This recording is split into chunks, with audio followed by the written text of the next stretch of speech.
Competitive exams కి prepare అయ్యే వాళ్ళకైనా కానీ ఒక ఇంపార్టెంట్ టాపిక్ ఉంటుంది. అది ఇప్పుడు చెప్తున్నాను చూడండి.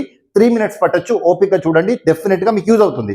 Name of the topic is conditionals. Tenses తర్వాత ఉండేటువంటి ఒక చిన్న టాపిక్. జనరల్ గా మనకి ఇంగ్లీష్ లో ఎన్నో కండిషనల్స్ ఉంటాయి. దాంట్లో ఇంపార్టెంట్ 4 కండిషన్స్ తీసుకుంటున్నా.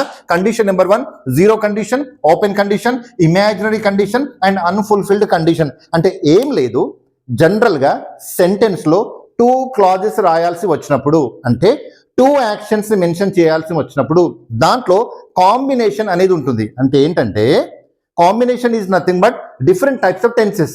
ఒక పక్కన సింపుల్ ప్రెజెంట్ టెన్స్ ఉంటే ఇంకొక పక్కన సింపుల్ ఫ్యూచర్ ఉండాలి. It's a rule.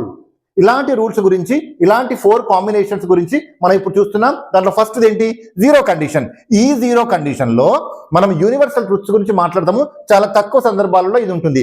ఈ కండిషన్ లో ఏంటంటే ఒక పక్కన V1 సింపుల్ ప్రెజెంట్ టెన్స్ ఉంటే ఇంకో పక్కన కూడా సింపుల్ ప్రెజెంట్ టెన్స్ ఉంటుంది. For example, if you heat water it boils. Water ని కనుక నువ్వు హీట్ చేస్తే అది బాయిల్ అవుతుంది. It's universal truth. కాబట్టి ఒక పక్కన సింపుల్ ప్రెజెంట్, ఇంకో పక్కన కూడా సింపుల్ ప్రెజెంట్ టెన్స్.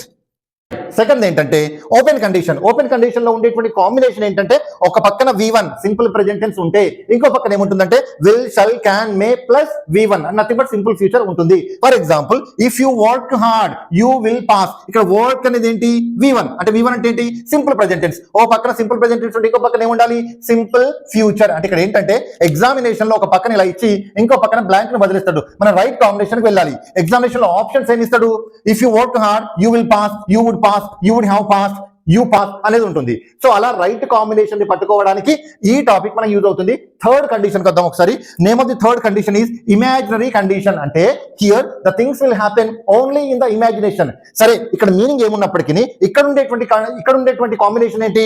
ఒక పక్కన V2 సింపుల్ పాస్ట్ ఉంటే ఇంకో పక్కన ఏముంటుంది? Would, should, could, might plus V1 nothing but ఇలా ఉంటుంది. ఎగ్జాంపుల్ చూడండి, if you worked hard you would pass. అంటే ఇలాంటి సెంటెన్సెస్ వచ్చినప్పుడు నాకు తెలిసింది ఏమైనా ఉందా అని చూస్తే, ఫర్ ఎగ్జాంపుల్ ఇక్కడ బ్లాంక్ ఇచ్చారనుకోండి, ఇక్కడ ఏమింది? వర్క్డ్ V2 లో ఉందా, V1 లో ఉందా? V2 లో ఉంది. మరొక పక్కన V2 లో ఉంటే ఇంకో పక్కన ఏముండాలి? వుడ్ ప్లస్ V1 అంటే యూ వుడ్ పాస్. ఇలా రాస్తాం మనం. ఫోర్త్ కండిషన్ ఏంటి? Unfulfilled condition. ఎప్పటికీ నెరవేరనటువంటి కోరికలు మనం దీంట్లో చెప్తాము. ఫర్ ఎగ్జాంపుల్, ఇక్కడ ఉండేటువంటి కాంబినేషన్ ఏంటంటే ఓ పక్కన had plus V3 past perfect ఉంటే ఇంకో పక్కన ఏముంటుందంటే would, should, could, might plus have plus V3 nothing but future perfect. For example ఏంటంటే if you had worked hard, had worked past perfect. ఇక్కడ పాస్ట్ పర్ఫెక్ట్ ఉంది కాబట్టి ఇక్కడ ఉండాల్సిన బ్లాంక్ లో ఏముంటుంది? You would have past future perfect. అంటే if you had worked అనేది ఇచ్చేసి ఎగ్జామినేషన్ లో ఈ పక్కన ఎలాంటి కాంబినేషన్ అనేది ఇవ్వచ్చు, లేదా ఈ పక్కన మన క్వశ్చన్ లాగా ఇవ్వచ్చు. సో ఇక్కడ చూడాల్సింది ఏంటంటే ఈ ఏరియా నుండి క్వశ్చన్ వచ్చినప్పుడు రైట్ కాంబినేషన్ ని ఐడెంటిఫై చేయడమే.